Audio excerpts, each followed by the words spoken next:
Hello and welcome everybody to this BDA Critical Care Specialist Group webinar on COVID-19 and nutritional support in the ICU. My name is Simeon Ramett. I'm the Head of Medical Affairs here at Nutrition in the UK. First of all, I want to extend my thanks to the BDA Critical Care Group. I know many of you have been extremely busy over the past weeks and months in coming up with guidance. Many of you may have actually seen already, but our speakers today are going to share some of their experiences around that with you today. And indeed, to Lisa and Danny, we know you've been spending a huge amount of time at your trust, upping the resource and preparing your hospital with everything that it needs. So thank you so much for giving up your time today to come and speak and share your experience. We want you to have the opportunity to learn more from our speakers today, and importantly, give you the opportunity to ask questions that you're not sure about at the end of the webinar. We'll be opening up for questions once we've gone through each of the presentations. And from me, and indeed from everybody at Nutrition, we want to thank all of you and the rest of the staff working to support the NHS and patients. We know it's an extremely challenging time, and it's likely to be this way for the next couple of weeks and indeed couple of months. So we're here at Nutrition to help support you. And I hope many of you will get a lot out of what our speakers are going to talk about today. So without further ado, I'm going to hand over to Danny Bear, who will be your chair as well as your speaker for today. Danny. Wonderful. Thank you so much for that introduction, Simeon. And I'd also like to extend my welcome to everyone for joining this webinar tonight that's on nutrition support in the ICU, but with a particular focus on the management of patients with COVID-19. So as Simeon said, my name is Danny Bear, and I work at Guy's and St Thomas's NHS Foundation Trust as the Principal Critical Care Dietitian. Just a bit of background, I was one of the founding members of the British Dietetic Critical Care British Dietetic Association Critical Care Specialist Group, and I'll call that the CCFG going forward. And I've recently rejoined the committee to assist with the increased work that's been required during this COVID-19 pandemic. So I'm sure that you'll agree that the past few weeks have really been quite a challenge for all of us. And behind the scenes, the CCFG has been really focused and have been working really hard in an attempt to be as responsive as possible to the challenges that we're all facing in managing nutrition in critically ill patients during this particular time.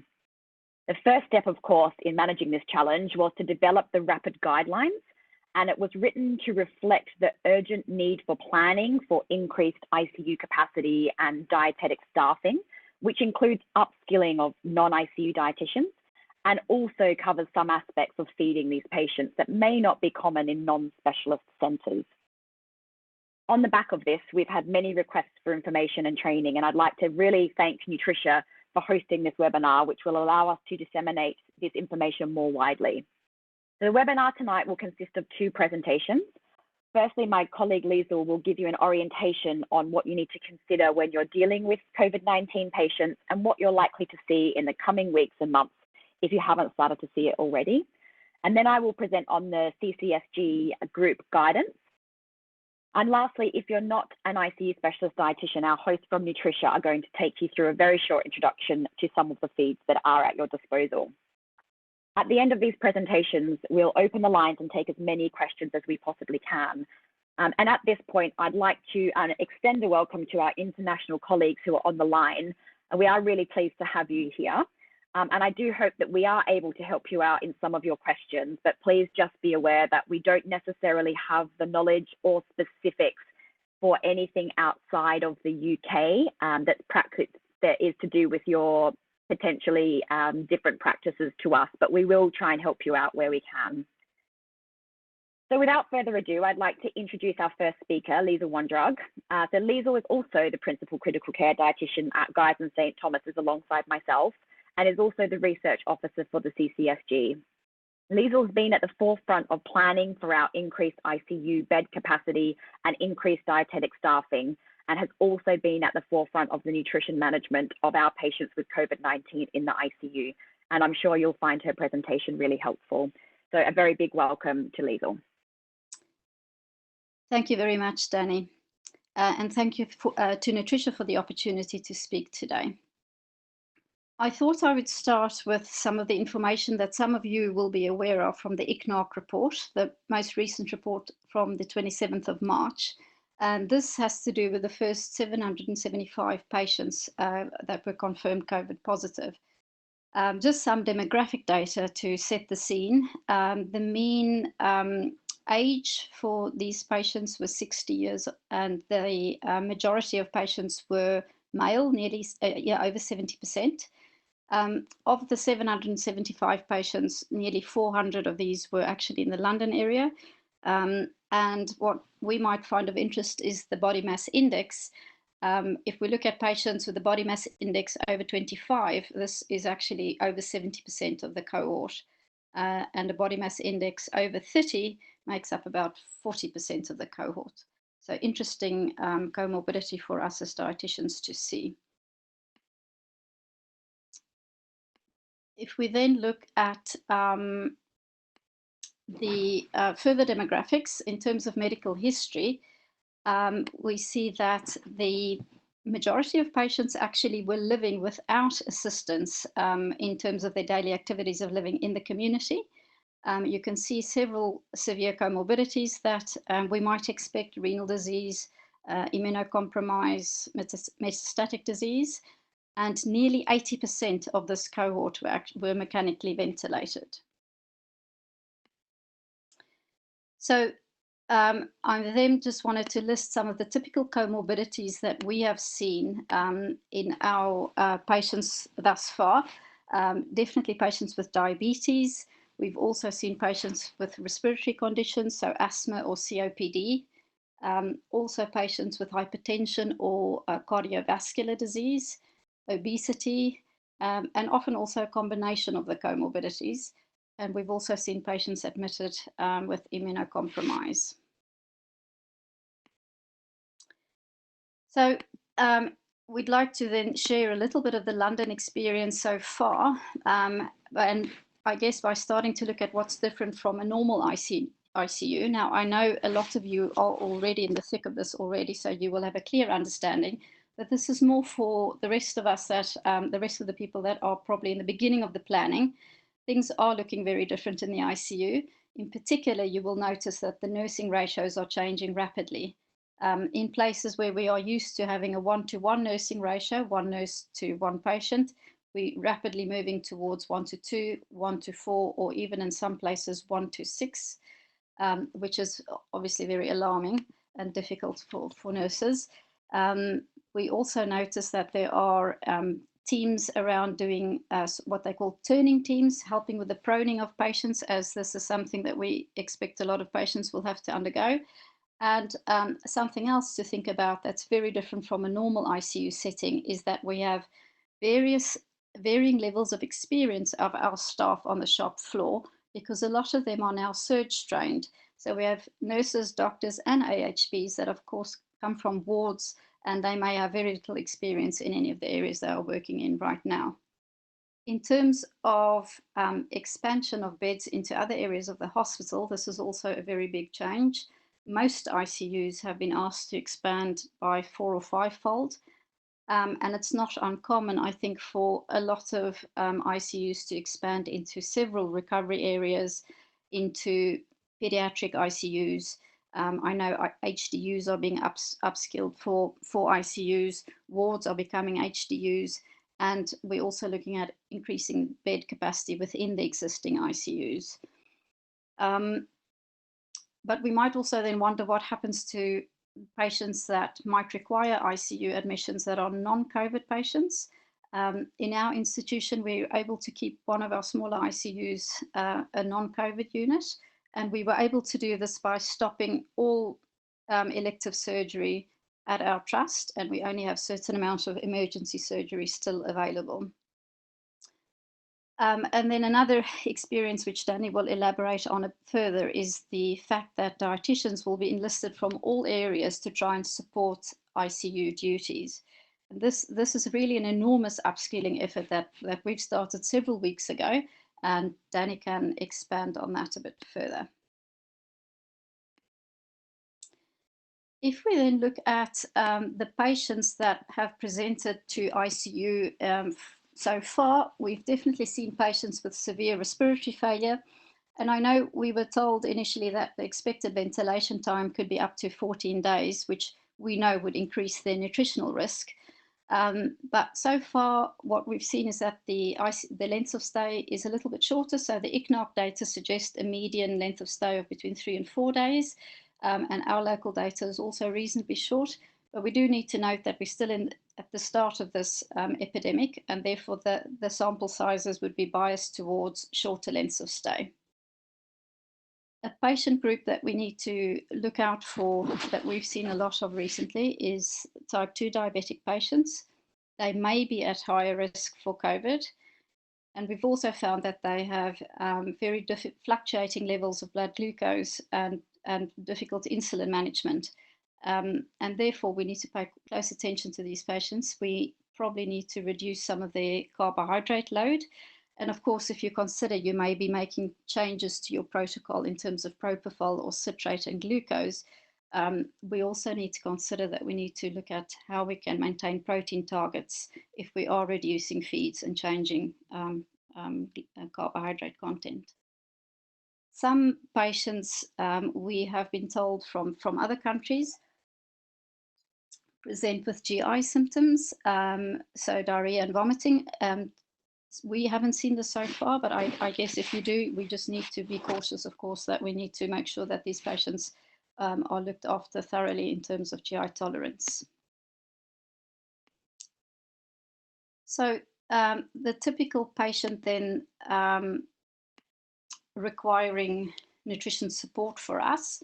So far, what we've seen, the majority of the patients were or are intubated and ventilated, and they are in our ICUs. Of course, several have recovered and have been extubated and would be self-ventilating afterwards. We also have some that might be on non-invasive ventilation in our HDU areas. And I think as dietitians, we need to particularly pay attention to this cohort because we know that they may be at risk of really poor nutritional intakes. So the CCSG recommend early placement of an NG tube. And if that is not possible for a patient on NIV, then we would suggest early initiation of oral nutrition support. And we do need to monitor these patients very closely because they're an at-risk cohort. In terms of the age of the typical patients that we've seen, well, the ICNARC report suggests a mean age of 60 years, and I know the Italian reports have also reported 60 to 70 years, but we did want to point out that we do also see younger patients too, and not everyone has comorbidity attached to the emission too. In terms of positioning, we know that proning in this cohort will be done more often. It will be something we see more and for longer periods of time. And you may have patients that will be proned on several occasions. And whilst we understand that for us working in severe respiratory failure units, this is quite a usual practice, we understand that this could be a very difficult time for people that are not used to proning. So the CCSG are working on a new proning protocol and it will be released soon. I think Danny will tell you a bit more about that later. But in our CCSG COVID guideline, we recommend that NG feeding should be used if there's no GI intolerance. We also recommend that the gastric residual volume threshold should be reduced to 300 mils. And that we should aspirate every 4 hours to ensure that we reduce aspiration risks. We also would advocate the use of early prokinetics and also the use of concentrated feeds, so 1.3 to 1.5 kilocalories per mil.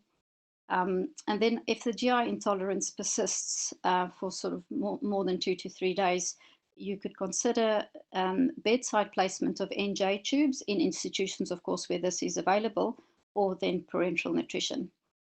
And I think it's important when we are thinking about proning and stopping the enteral feeds that we also really remind each other and the nursing staff that we need to stop the insulin simultaneously so there are no incidences of hypos.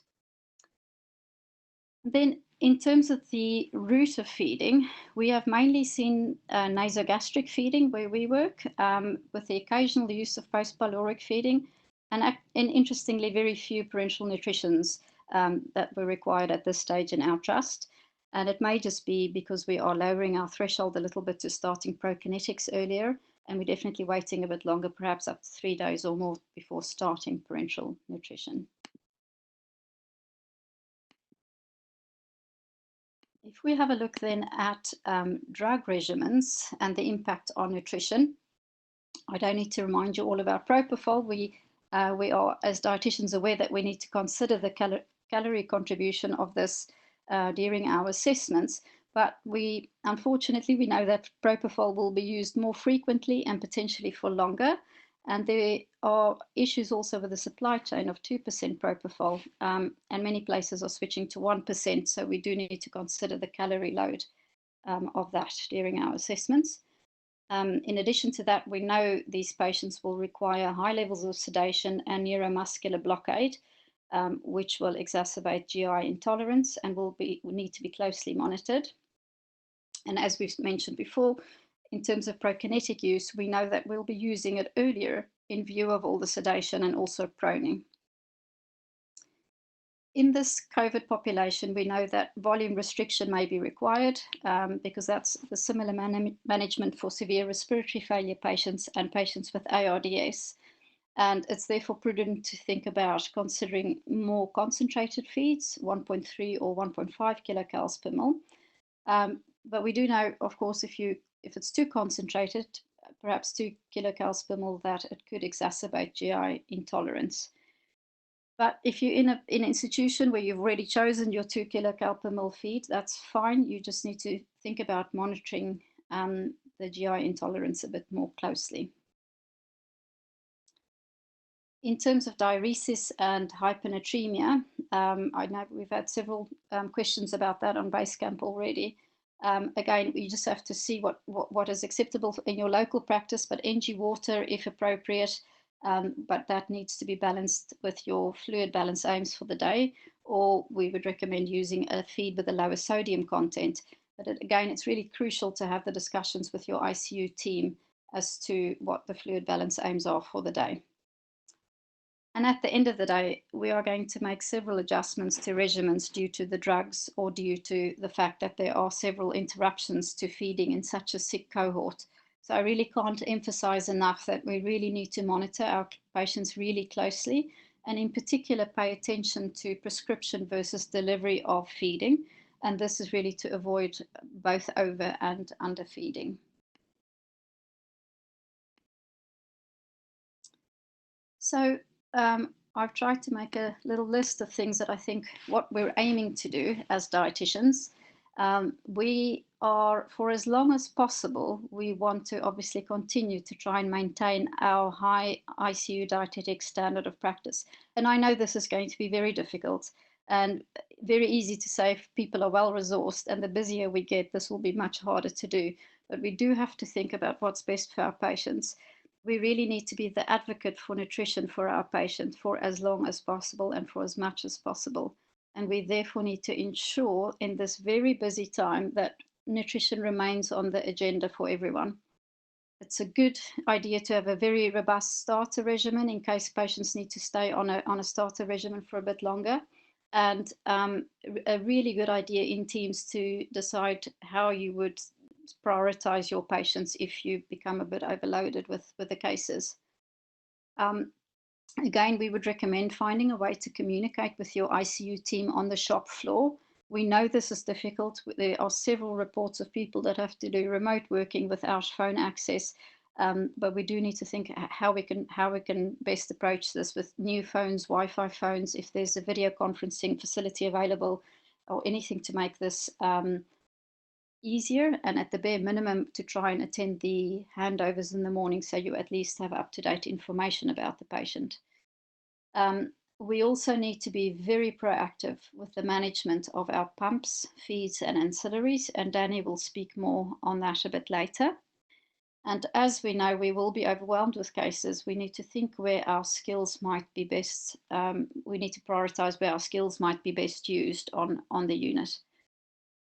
I think it's also time to be very flexible in your approach, because we know that things change almost by the hour in our institution. Just when you think you've made a plan, it changes. So we really need to be flexible and try and keep up with all the changes.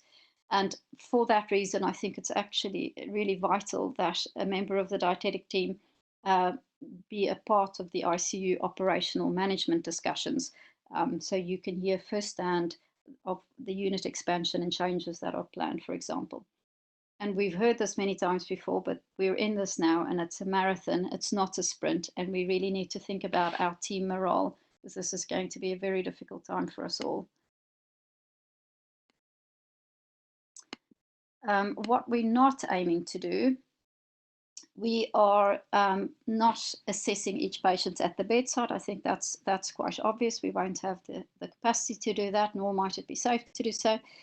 I think, again, you need to find out in your individual trusts whether remote reviews would be more appropriate to do, or whether you can enter the unit. But again, when you do that, you need to wear appropriate PPE when you do your reviews. And it's probably a good idea to sort of go onto a unit once and try and do as much as you can, rather than enter and exit a number of times. What we don't want is to complicate matters at this time. It's a time to try and simplify our approach. It's not a time to be writing a lot of complicated new protocols and guidelines. And then what we don't know, well, there's a lot we don't know. This is new to everyone, so we're all learning together, and I'm sure lots of people will be making mistakes together too. We don't know what the survival rates of the patients are in ICU, and we don't know what it might be in specific patient groups that are COVID positive. We also don't know the impact of the virus and ICU stay on the lung function, and also the longer term outcomes and nutritional outcomes of these patients. We expect that recovery and rehabilitation will be a major issue further down the line, and this will require input from the whole ICU MDT as a whole. And on a slightly different note, I just wanted to mention burnout. I think we know that this is a perfect storm scenario for potential burnout for staff. And it's really important to think about self-care and well-being for ourselves and also for our teams. Do find out where in your trust you can plug into whatever they have on offer for well-being, whether it's counselling or spaces to debrief, or just walks in the gardens or free food or whatever that might be. Now is the time to look after each other.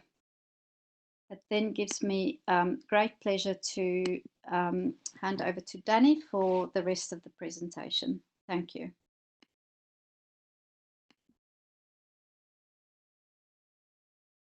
Thank you so much, Liesl, for that excellent overview of both the medical and nutritional aspects of the critically ill patients with COVID-19. I'm sure you'll have lots of questions that come in at the end of the session. So I wanted to take you through the CCSG guidance on the management of nutrition and dietetic service COVID-19 pandemic. And many of you, I hope, have already looked at these online. And I've got a screenshot of what it looks like when you open up the web page, and you can see the different tabs where you can flick through all of the subheadings and find some hopefully helpful recommendations. So just to give you a bit of background as to how these came about, some of you, well, those of you who are members of the CCSG will know that we have an email discussion group. And it was becoming very clear that many people had questions about not just planning and preparing for the increased ICU bed capacity of these patients, but also specifics to do with the nutritional management, particularly in regards to proning, because it's not something that is common in all centres, as Liesl already mentioned. So as a group, we wanted to get together and produce some guidance that would be helpful for everyone across the board. We were also very well aware that London centres were probably a step ahead of others in terms of planning for this, and we really wanted to be able to share what we know, not just from our own experience, not just from our own experiences, but also what we'd kind of gathered from our international colleagues and the publications that were or have been put out to date from other countries. I will just say that this guidance is not complete. There are certainly things that we will add to it, and it is a fluid document. So please do come back to it, especially if you're someone who has downloaded it as a full document. You might want to come back every couple of weeks or every week or so and just re-look through it and see what has been updated, because as we get more information and perhaps more evidence and we discuss with our colleagues, there's certainly going to be some other bits of information that we add. So the first bit of information, and I think the most important element of this document, is the discussion and guidance around planning your dietetic services and what to expect with the increased ICU bed capacity. And this is actually the only recommendation that we've made a strong recommendation, and that is that planning for increasing ICU dietetic capacity occurs urgently in line with dietetic managers and also critical care planning strategies. So Liesl already mentioned the importance of having dietetic representation on the ICU operational meetings.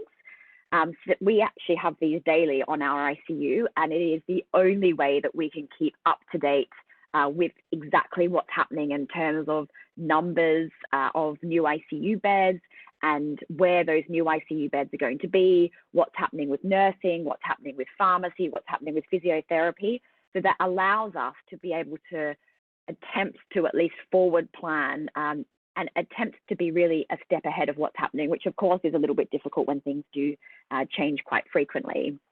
But some of the specific recommendations that we've given for doing this include a first step of estimating the number of additional dietitians that may be needed to cover the planned increase in ICU beds. And that is, of course, somewhat different. The guidelines for the provision of intensive care services can be helpful because we have guidance for a whole time equivalent recommendation for dietitians per bed. But of course, that might be slightly different at the moment because we will mostly be doing remote reviewing. So that will need to be discussed within your local teams, but it can certainly be helpful. And you can only do that if you have information on what your increase in ICU beds is going to be and the phases at which that's going to occur. The next step is to identify dietitians in the department who have previous adult ICU experience or who have significant experience with enteral and parenteral feeding, because these are going to be, hopefully, your colleagues that you're going to be able to either utilize in the ICU straight away or upskill to be able to work in the ICU. And the way that we've been able to do that is, of course, again, because Liesl's mentioned that elective surgeries have stopped, we've reduced significantly our outpatient clinics. So there are many teams who now have the availability to be redeployed into critical care. And we started an upskilling and training program for these dietitians a good few weeks ago now.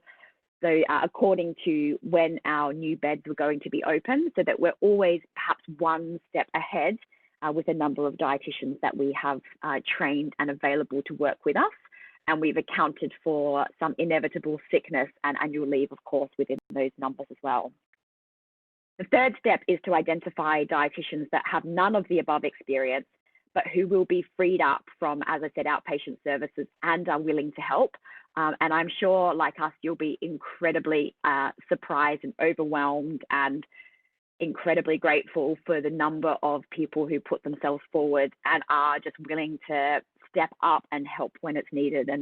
And this is probably not the right forum, but if any of our dietitians are listening, a huge thank you to you guys, because we've just been inundated with people who want to help, which is fantastic. We recommend, as I said, upskilling the proposed ICU dietitians straight away, and I'll talk a little bit more about some of the resources that we have available to help you do that, because that can be a really daunting job to do and a daunting thought. Agree some local criteria for how patients will be prioritised for dietetic input, and this is particularly important for those centres where you still may not be able to have enough dietetic services to support all of your ICU beds. So patients will need to be prioritized. So you need to have a local criteria for that. I think that's incredibly important. And also, given that a lot of us will be doing remote reviews, you may only have paper notes, not be able to enter the unit as frequently as you would normally like to. So you need some way of being able to identify which patients may need to be seen first. And of course, lastly, and slightly different to the above points, is that many critical care patients will be nursed in non-critical care areas by non-ICU nurses. So this may be in theatres recovery or in theatres themselves. And we've found it very useful to make sure that we're communicating with those nursing staff very early about what we might need to implement in those units to be able to provide the services that we do. So that might be as simple as, where does the feed get delivered to? Where do we put the giving sets? And those sorts of things that you may not think about because it's normally automatically done, but this is essentially building new intensive care units very quickly. So about every single aspect that goes with that is really important. So additionally, what we've done and what we would recommend is phasing the introduction of dietitians into the ICU as per the increase in bed numbers. So you wouldn't need everyone potentially to be there straight away, but you might want to start training people earlier. And secondly, what we've also done is triage the sickest patients to the most experienced dietitians. And the less experienced dietitians would start with the least sick patients who are actually still very sick, but less sick than potentially a ventilated ICU patient. We might triage the high dependency patients to a less experienced dietitian who will still have the skills to be able to manage those patients. So these are some of the things that the London centres have certainly found useful to start with. The second point in our guidance is around feeds, pumps, and ancillaries. And actually this is becoming, well, I would actually say is equally, if not more important than a more important aspect of your planning at the moment. And as a group, we recommend, as a matter of urgency, to calculate the number of additional pumps and ancillaries that may be required for you to match your increased ICU bed capacity. I'm sure that it is well known across the board that feeding pumps are a bit difficult to come by at the moment. And we would suggest that you try and rationalize your pump usage across ICU by not using more than one pump per patient, so that at least you might be able to manage some of that increased bed capacity. And I've highlighted this part in particular, and that is to, if you haven't done it already, to contact your enteral feeding pump supplier to determine if they can meet the increased demand. And think about ordering additional ancillaries.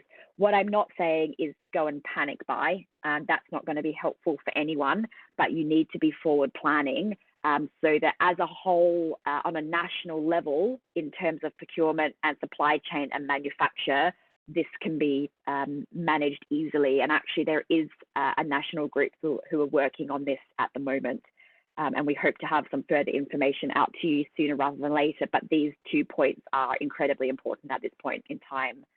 The third point is, of course, if we do not have the availability of enough feeding pumps to cope with the increased ICU bed capacity, is that we will need to consider alternative enteral feeding methods, which may include bolus feeding. We had initially put gravity feeding in here, but actually it doesn't look like there's going to be enough capacity of gravity giving sets to fulfill this.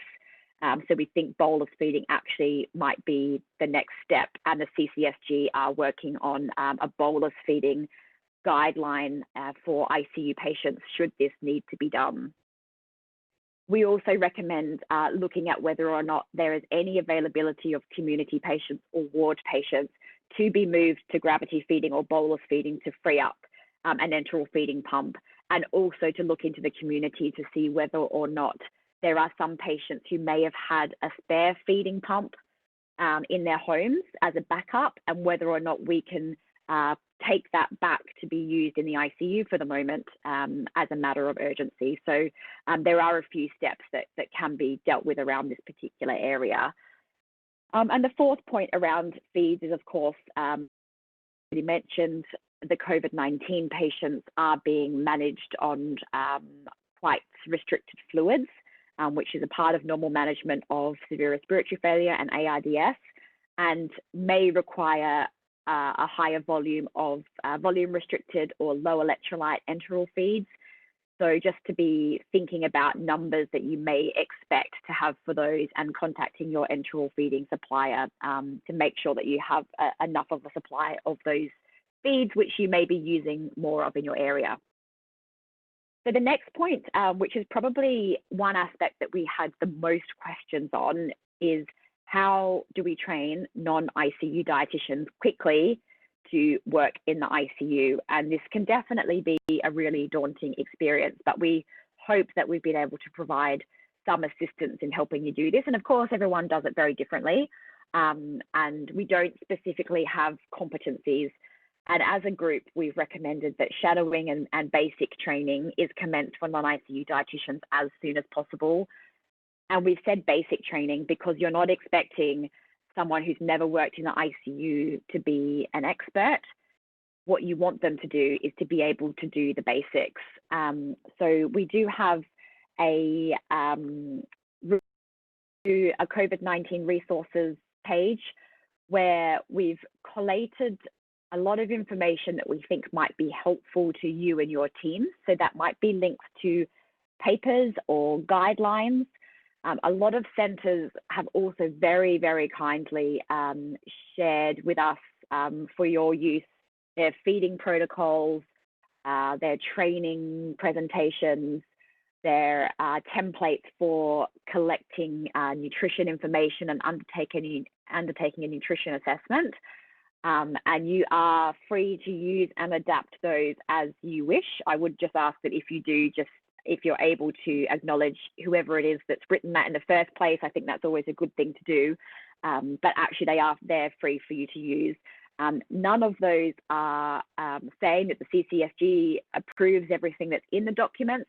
They're really there just so that they're able to help you out. And again, similar to the guidance as a whole, this page is updated regularly. So I updated it, I think, 3 times last week when new information comes through. So please do check back there as often as you can. And if you have anything that you think might be useful to other people, please do send it on to me and we can very easily get that updated. And at this point, I'd really like to thank Tom, the BDA, and particularly Tom from the BDA, who's very responsive to updating this page when I ask him. So thank you very much. The next point to discuss here is communication. And again, Liesel's already touched on this. I cannot emphasize enough how important this aspect is. And the recommendation from the group is that there is dietetic representation at any COVID-19 operational meetings on the ICU so that you are up to date and can implement any changes in line with kind of happening, because things do change every day. So that is really important.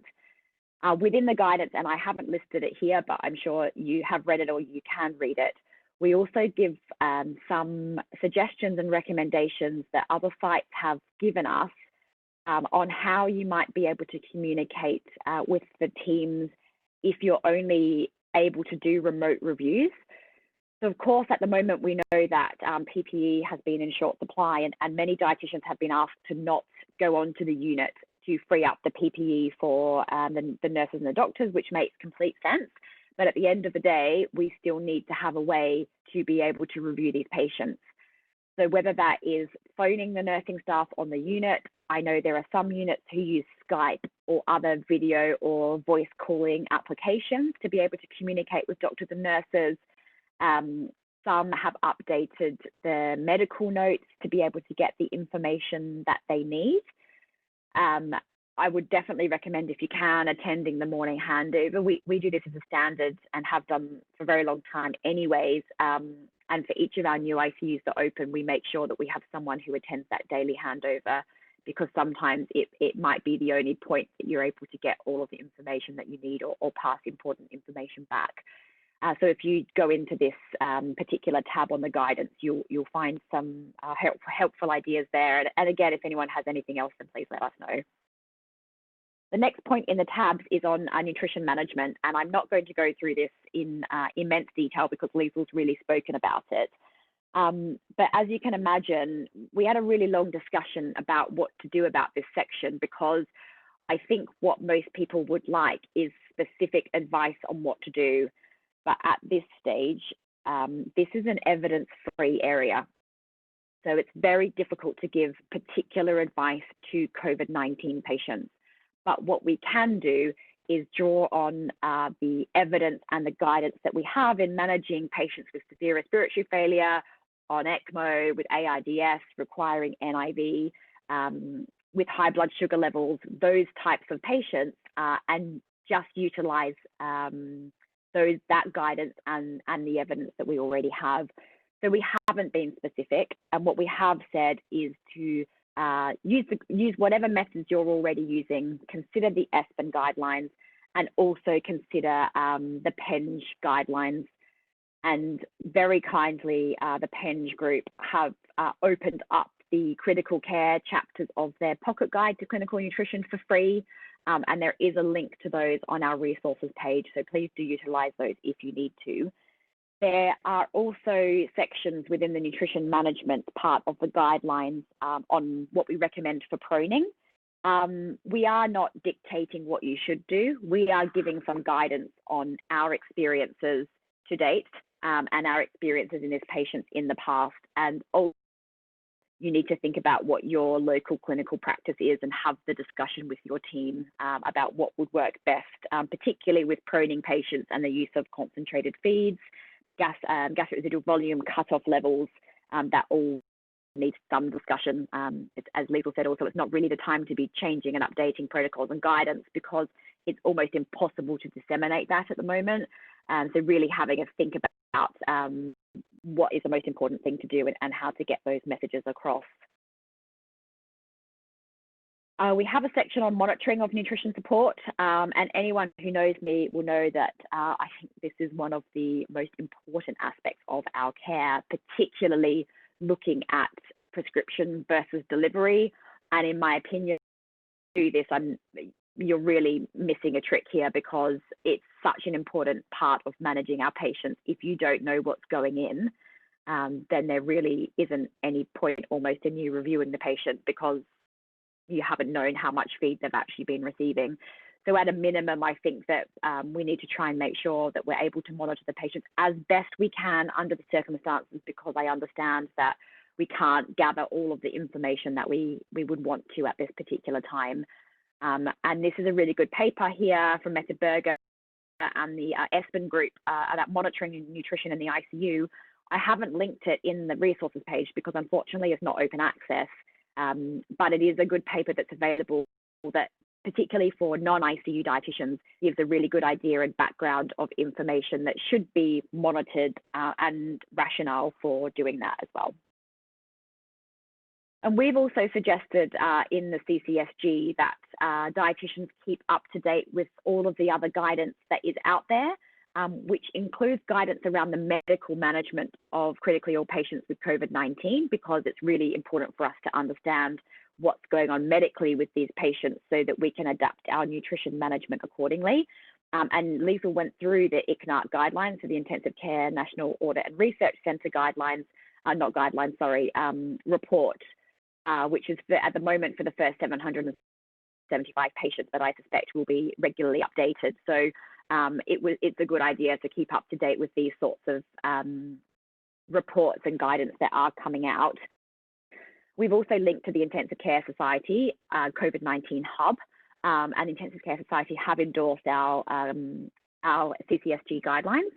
And this is the website page for them, and they are actually posting all of the other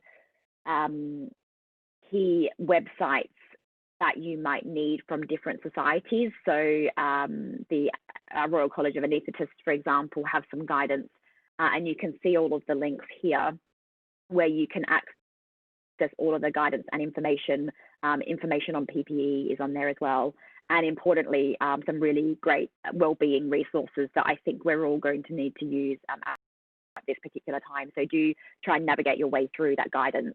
And along with the ICS Hub and the ICNARC report in the resources page, I have linked quite a few other websites and resources that will be changed and updated regularly, but I suspect will be really helpful for everyone.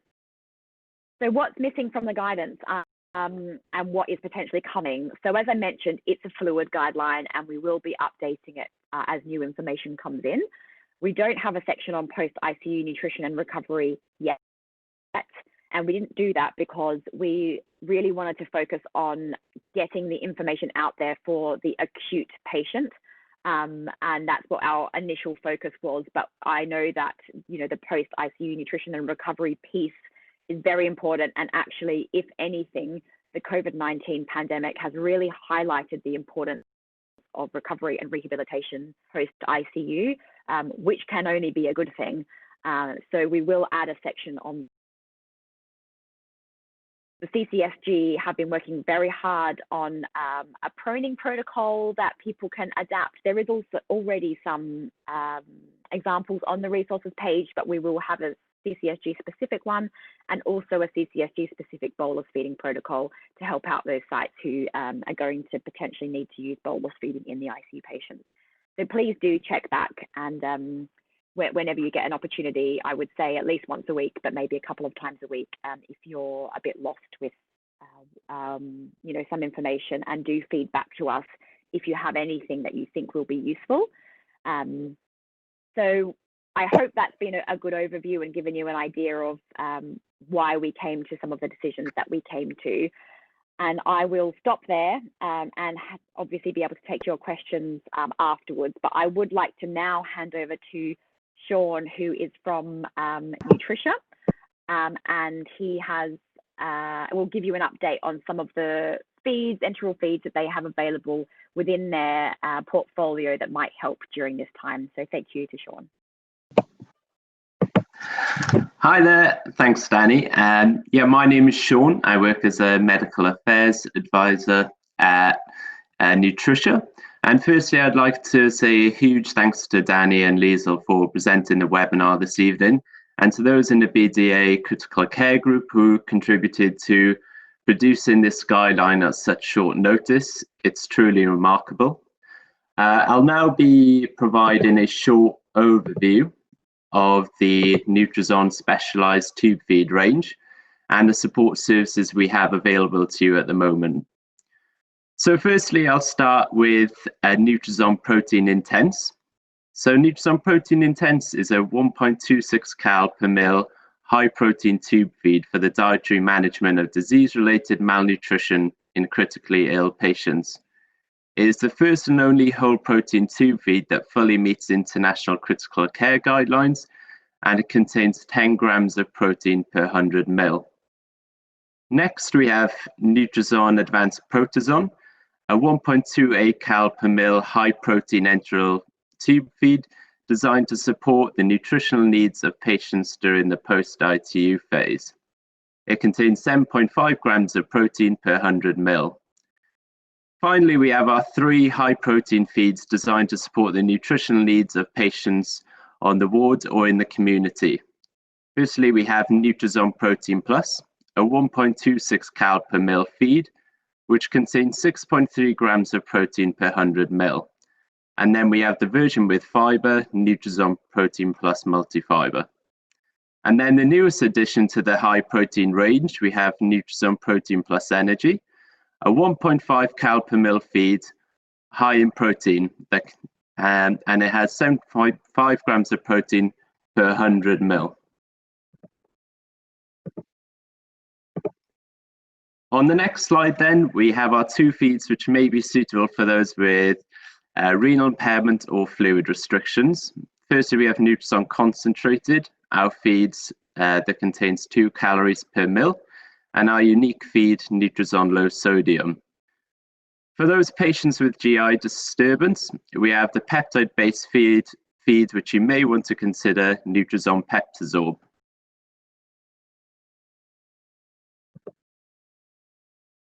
And then finally, I'd like to highlight the additional support services that we have available. So firstly, we have the Nutrition Resource Centre, which is a dietetic-led service providing advice to healthcare professionals, and the contact details are now on the screen if you need them. Next, we have nutritionhcp.com, which gives you full access to resources and services that can support you in your daily practice. If you visit the Resource Centre tab for information, you will find that we have a section on COVID-19. And in this section of the website, you'll be able to find advice and guidance on alternative methods of feeding, such as gravity and bolus.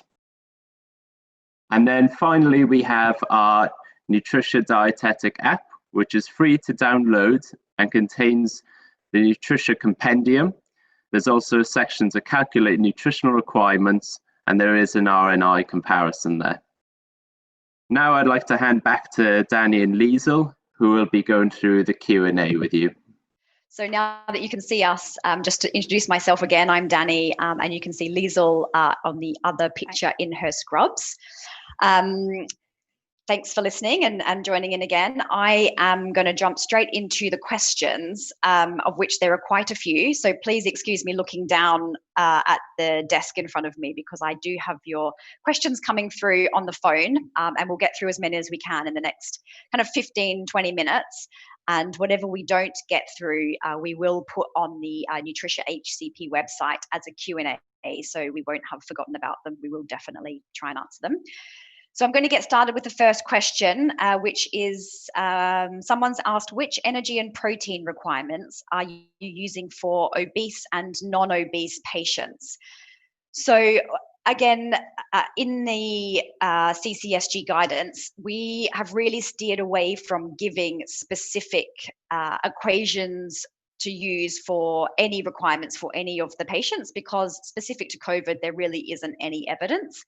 So we recommend whatever you would normally do in practice, whether that's using a weight-based equation or the Penn State equation for energy, and also the same for protein. So I would always suggest in any patient to use a minimum of 1.2 grams per kilo of body weight per day.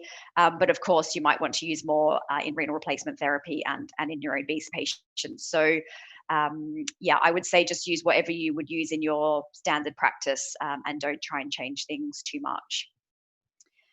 So the second question that's come in is, how have you successfully advised on additional fluid with the limitations on pumps? For example, have you used boluses of water or 2-pack connectors? And I'm going to ask Liesl to take that question, if that's all right. Yes, happy to. So you can use 2-pack connectors. We have tried these, and you can run your feed and your water through those. The only caveat from that is the feed and the water have to be running at the same rate.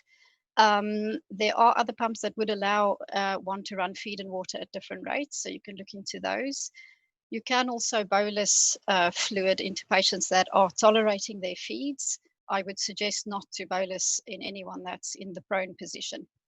And I think whilst we're just speaking about the fluid, I just wanted to raise the fluid balance issues again. I think it's really important that we discuss this, as I've said earlier in the slide section, discuss this with our ICU consultants, because what we are finding in practice is, although we initially spoke about having lots of fluid restrictions for these patients and perhaps running a negative 1 liter balance, we know that the patients are often really pyrexial, and they may remain pyrexial for a number of days.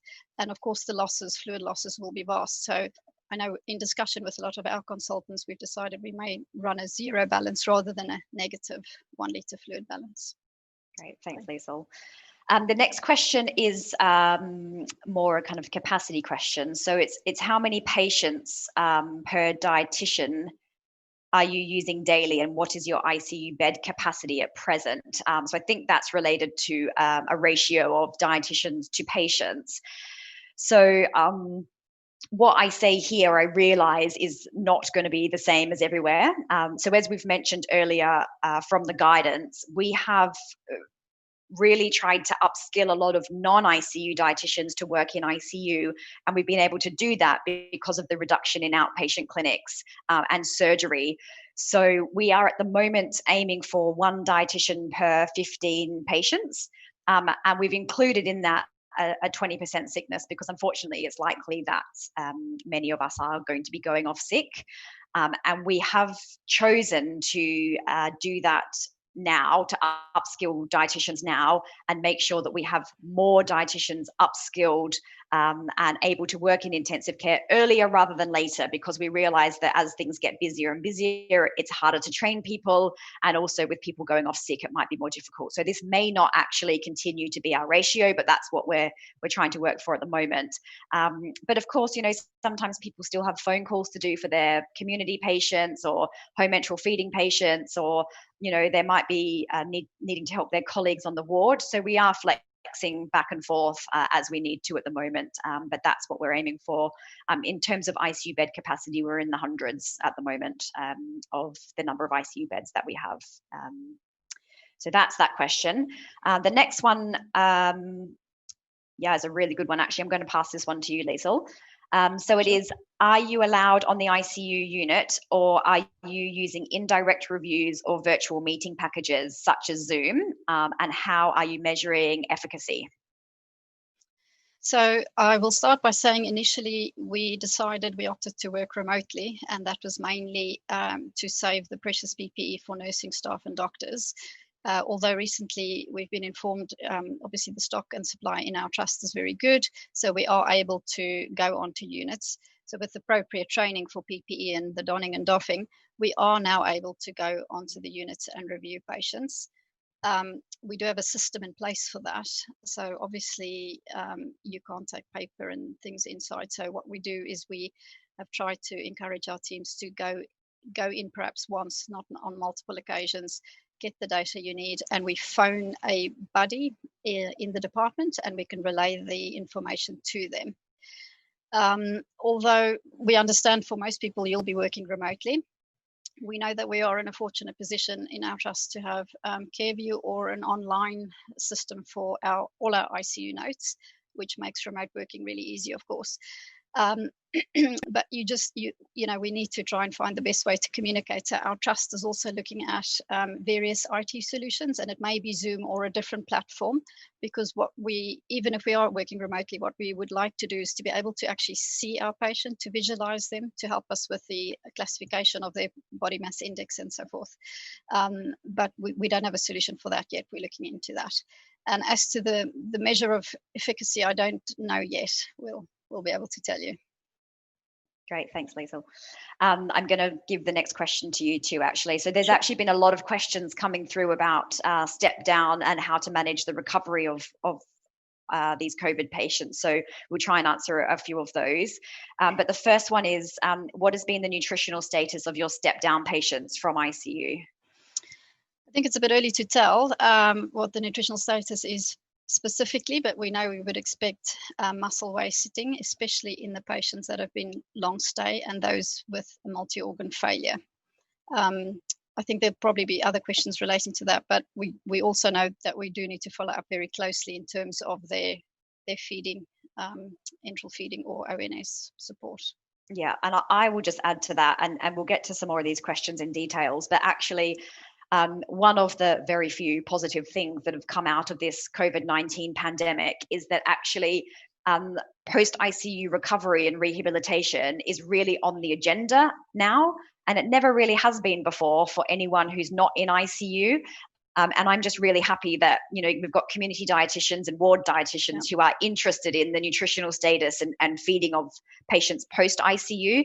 So I'm hoping that this is going to kind of start that being something that is usual care for us, because, you know, even unless you work in ICU, it doesn't really kind of happen. So I'm really pleased about that.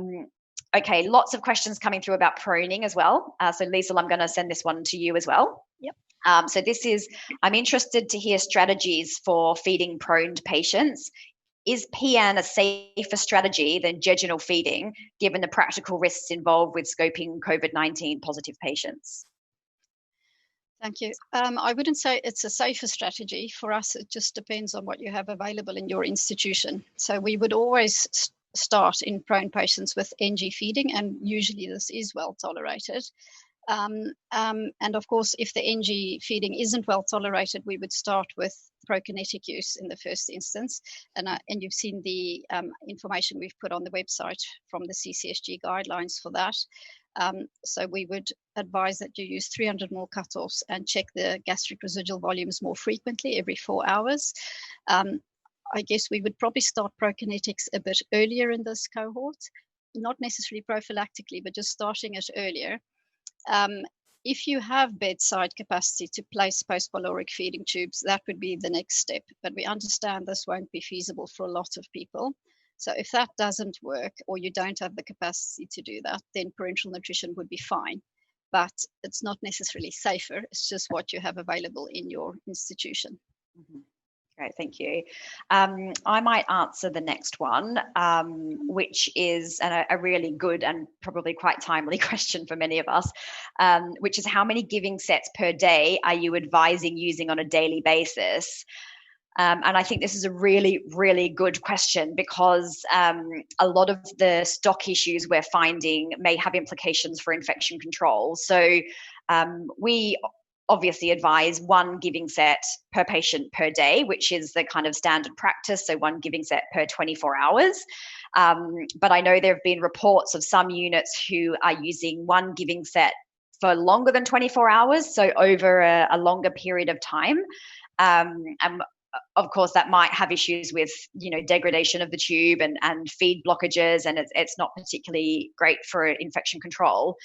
What we have found is, because there are more and more patients coming through and making potentially larger intensive care units, stock levels are potentially an issue. And one of the reasons that nurses may be doing that and using giving sets over more than 24 hours is because we haven't organized for additional stock to be delivered to those ICUs. So I think that really comes in the planning aspect of it, is to think about how much stock you're going to need and how frequently that should be replenished. And we are at the moment trying to replenish those sorts of stocks twice a day, not we personally as dietitians, but the people who replenish the stock twice a day, so that we don't run into that as an issue, because technically the stock itself should be there. It's just getting it to where it needs to be. So I think that's really important, that we try not to use the giving sets for more than 24 hours and to just use 1 per day. Next question, Liesl, I'm going to ask you, which is, what types of feed are most appropriate in COVID-19 patients, and what is your first line feed? So obviously, because this is a new patient cohort, it's not that we don't know which is the most appropriate, but I think in any trust, keeping your available stock to a minimum is always good. So you don't want to confuse staff by having a lot of new feeds. I will speak through what we have and what we have in stock. So our standard feed is actually a high protein feed, 1.25 kilocal per ml and 6.3 grams of protein per 100 ml. And that's our standard feed that we use on our starter protocol. We would also have a more concentrated feed available if we need for fluid restrictions, 1.5 kilocal per ml. And we also have low sodium feeds available. Thank you, Liesl. And do you have a preference for which one you would use? Depends on the scenario. So I would like to, obviously, with the starting patients, I would use just our starter regimen. If there's anyone that needs a higher protein target, so in other words, obese or on renal replacement therapy, I would use an even slightly higher protein feed. And then in discussions with the consultant, if we look at fluid balance, if we do need to restrict, or if a patient is prone, we would move towards the more concentrated feeds. And if we need to look at actually restricting the sodium going in, then there are options available for that too. Great, thank you. I'm going to take the next question, which actually comes from a care home dietitian. So I'm actually really happy about this, back to my previous point. And the question is, do we have any figures on recovering COVID patients as to how many, as a percentage, are likely to return to care home or community settings requiring enteral nutrition, being affected with dysphagia and needing prescribed oral nutrition support? And this is a really good question. That has 3 facets to it, really. The first and most honest answer is we actually don't know, because we're really at the more acute stage of treating patients with COVID-19 at the moment. So it's really difficult to predict what we might see. And of course, you know, in our standard ICU patients, there are certainly a percentage of patients who will need enteral feeding when they step down to the ward, but maybe quite a few less who would require enteral feeding when they go into the community. However, I would expect there to be probably a significant number who would require oral nutrition support and dietetic follow-up in the community. So I think that I am predicting is still going to be the case, but I can't say for sure because we haven't really got to that point yet. But as I mentioned earlier, we will be adding a post-ICU and recovery element to the CCSG guidance. So if you come back to that in the next couple of weeks, I'm hoping that we will have an update regarding that. And also there's a national group who are looking at recovery and rehabilitation in COVID-19 patients, which I think is going to be really important. And just to comment on the number of patients that might be affected with dysphagia, again, difficult to say in this particular cohort, but it is post-ICU dysphagia really is quite a problem. They get potentially a lot of laryngeal injury, especially the longer intubated they are. So I would imagine normally that's around 30%. So speech and language therapists are going to have an incredible role at the moment, because there'll be more and more patients coming through to assess. So again, I can't tell you numbers specifically for COVID-19, but it is something that needs to be on everyone's radar, especially on the wards and in the community as well. So thanks for that great question. Okay, the next one, Liesl, I'm going to ask you. Mm-hmm. Which is, it's quite a long question. So okay. It says, with data showing those requiring ICU beds, 72% have a BMI over 25, and many are independent pre-admission requiring critical care beds. Do we think that patients might recover more quickly than our usual ICU cohort, or can we not know this at the moment? So I guess because if we're thinking they are independent prior to ICU, does that mean that they're less at risk? It's a good question. We just don't know, but I wouldn't say they're less at risk. I think we saw at the beginning of this COVID phase, we don't really quite know what we're facing yet. I know we are expecting long ventilation days, long ICU days. The data hasn't particularly shown that yet if we look at ICNARC reports, but we can certainly prepare for the fact that these are patients that potentially will have multi-organ failure, lots of insults. We have certainly, when I've looked at after our patients, we have patients that are hyperinflammatory. We've got CRPs well up to 600s, and actually levels of inflammation we're actually just not used to seeing.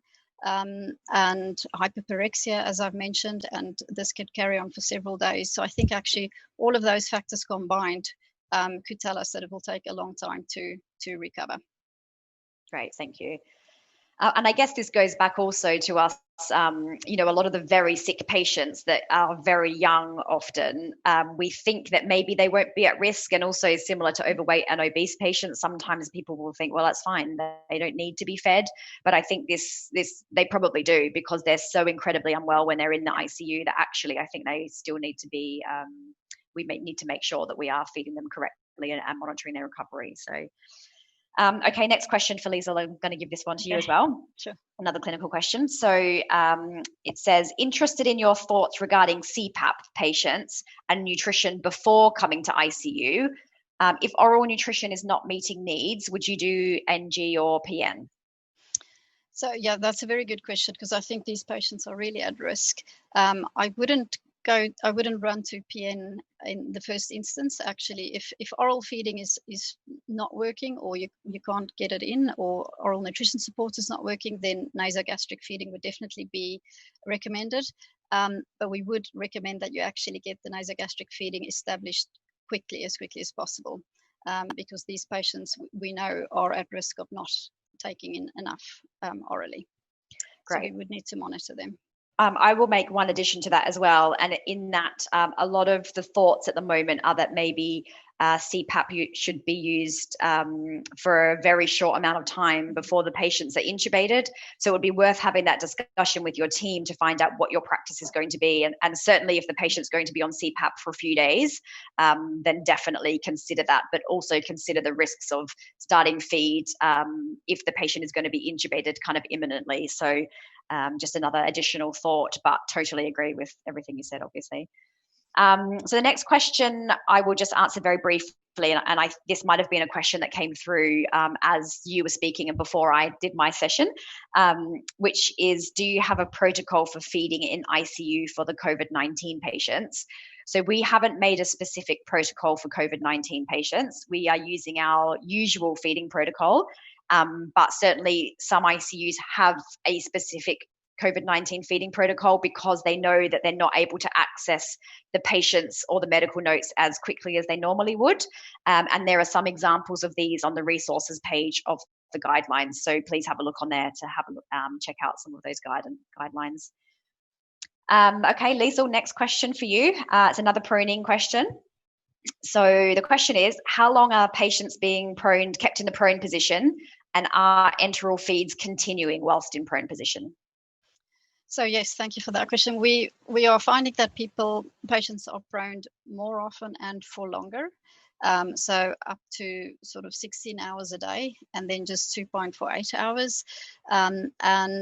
And again, in the same patient, they may just be 2.48 and then proned again. So for several days in a row, they may be proned. And this is obviously a little bit more unusual to what we all are used to. And we are feeding people in the prone position, and that feeding is ongoing. And to be fair, mostly in our case, we do this via nasogastric feeding. Thank you. There's a lot of questions still coming through, and we've probably got about 3 minutes left. This is a really important question, and Liesl, I do want to ask you this one as well, and I'll chip in if I have anything else to add. But the question is, as the number of patients increases, is there still capacity for daily reviewing of patients on feeds? So we are trying our best to do that. I know some places won't be as well resourced, and I understand that. The key really is to make sure your patient's obviously on a good starter protocol, and then to prioritize. You have to have a system in place where you can identify which patients need to be seen. For example, obviously refeeding patients, or anyone on parenteral nutrition, or patients that are severely malnourished, or anyone with GI intolerances. So we would aim to do that, and we do review our patients as required. Obviously, if it's someone we know and is well established, we probably will review them as a minimum once per week. But we can't do this, and you can't troubleshoot or prioritize without attending your handovers in the morning. I find that's probably the most important business part of your day. It allows you to understand what's happened to the patient overnight, and it also allows you that little bit of time with the consultant or the nurse in charge or junior staff just to raise some issues, particularly if you're doing some remote working. Yeah, that's really important. And I will just touch on the part of that question that said daily reviews. I don't think that there is really many patients who would ever require a daily review from a dietitian on the ICU in standard practice. So, I'd really consider how often you review your patients and what is the most efficient way to do that, really. So that's good. Okay, I think we'll take one more question, and if it's okay, I might take this one, yeah, Liesl, sure, if you don't mind. So the question is, and I think this is a really, really important one, please advise if and when you may consider bolus feeding in ICU patients with COVID. Okay, so this is really difficult, and I struggle with this one a lot. So obviously there is an issue with feeding pumps potentially at the moment, or being able to get hold of feeding pumps when you need them. So there is a discussion around whether or not the patients should be bolus fed instead of being continuously fed. We did a study, some of you may have seen it, we pushed it through in publication recently. We looked at intermittent feeding or bolus feeding, so 6 boluses through the day versus continuous feeding and the effect on muscle wasting in non-COVID patients. This was done a while ago. So a kind of sick, but kind of general ICU patient. And we didn't find any issues with safety in terms of gastric residual volumes or blood sugar control. But none of those patients were proned, and none of them had super high insulin requirements like we're seeing in the COVID-19 patients.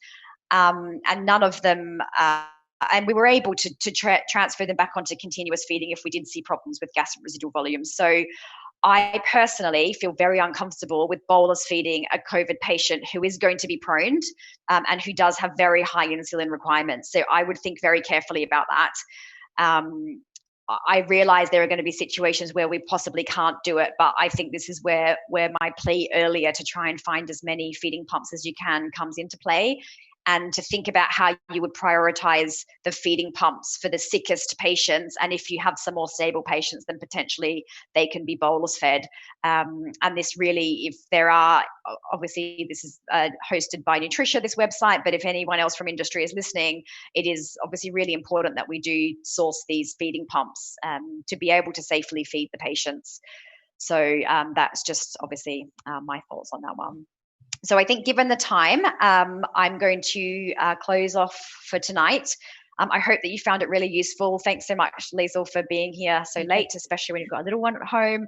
To Sean for giving us an update, and to all of you for logging in and spending the time with us this evening. We will do an FAQ of the rest of the questions. There were quite a few that came through, lots very similar themes, so proning and step down of patients. Just a reminder to come back to the guidelines whenever you can, and we will try and update those as quickly as possible. There are only so many of us on the committee, so if anyone would like to specifically help us out, we would be very happy with that. And lastly, to say, obviously as dietitians, I think you're all amazing, and look after yourselves and look after each other, and please get in touch if you need anything. So thank you very much and have a lovely evening. Thank you.